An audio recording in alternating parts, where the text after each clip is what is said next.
Behar bereziak dituzten neska mutilei zuzendutako futbol egokituko topaketa egin dute Azpeitiko Garmendipe futbol zelaian. Topaketa horiek Gipuzkoako Futbol Federazioaren ekimenez ari dira egiten eta eskualdez eskualde futbol klubekin elkarlanean ari dira lansaioak osatzen. Prestakuntza eta sentsibilizazio programa honen bidez, Futbol Federazioak futbolaren inguruko begirada zabaldu nahi du, baita elkarbizitza balioak sustatu ere. Era berean, behar bereziak dituzten lagunei kirola egiteko aukera erraztea da duten helburua. Etorkizunera begira, behar bereziak dituzten pertsonentzako espazio bat sortu nahi dute. Horiek, futbol egokituan edo inklusiboan modu egonkorrean parte har dezaten. Gipuzkoako futbol klub ugari ditu bidelagun programak, Azpeitiko Lagunonak futbol taldeak kasu. Izan ere, Azpeitiko topaketan Lagunonaken arrobiko hainbat gaztetxok ere parte hartu dute. Hauei aukera emateko esgaitasuna dauzkaten aurrei aukera emateko futbola praktikatzeko, etorretako juntatu gara hemen Azpeitin.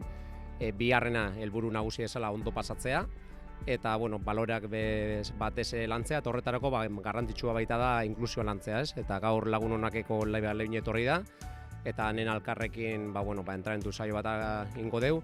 Eta hemen landuko deuna batez da motrizki lantzeketa eta teknika, baina batez ere pixkat hori alde batetera utzita, eurak ondo pasatzeko jardunaldi bat, eukitzeko honek gainera futbol eskolatik aparte ez dakate aukerarik futbolean praktikatzeko, orduan olako ekitaldi da, beten duna da aukera hori gustoko dakaten kirola praktikatzeko.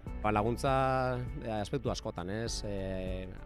Bat, honek eskubidea dakate kirola praktikatzeko eta askotan olako ekitaldia falta izaten dira. Eta orduan kirola praktikatzeko aukera ematen diote. Gizarte mailan ere lagun berriak egiteko aukera ematen diote, eta batez be, lehen aipatutako bezala, ez?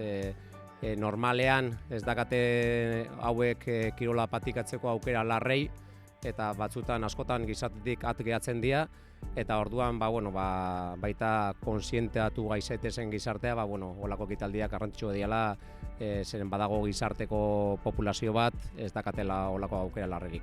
Hasi ginean federazioko direktiban, pentsatzen ginean gizartearekiko gauza ezberdinak egin behar ginuala, eta gure proiektu segurazki nagusiena hau da. Eta holako saioak 8 beratzi Gipuzkoako herrietan egin behar ditugu, eta jarri ginean harremanetan Lagunonak taldearekin, eta segulako harrera eukizion iniziatiba hau, eta hemen gaude oso pozik, 3. saioa da, egon garaia Irunen eta Arrasaten, eta gaur olako giroarekin Azpeitin. Guretzat oso importantia da. Pentsatzen dugu futbolak segulako eragina dauka Gipuzkoako gizartean, eta horretaz baliatuz olako ekimenak sarri antolatu behar dira.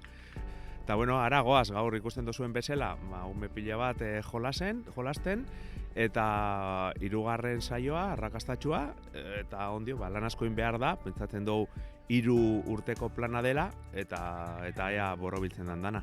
Federaziotik nahi die futbola eta honi bultza bat eman nahien, eta Azpeiti irutu zitzeko bene dela toko egokile, porque kanpo futbolak eta gertu daude, eta aukera sortu zanen bat dudek ez genunein, porque ikuste dugu honek bizipoza emateu bai. Futbol egokitu egin ustartzeko, hauek 18 otorri die, eta beste 10 mutiko eskorrek harritu, itxura bat emateko, eta ume horiek pixket kostiente uste ondo torreko zako dela beti ikusteko futbola ez dela hemen gauze dana, futbola baina gauze importantio bat dela.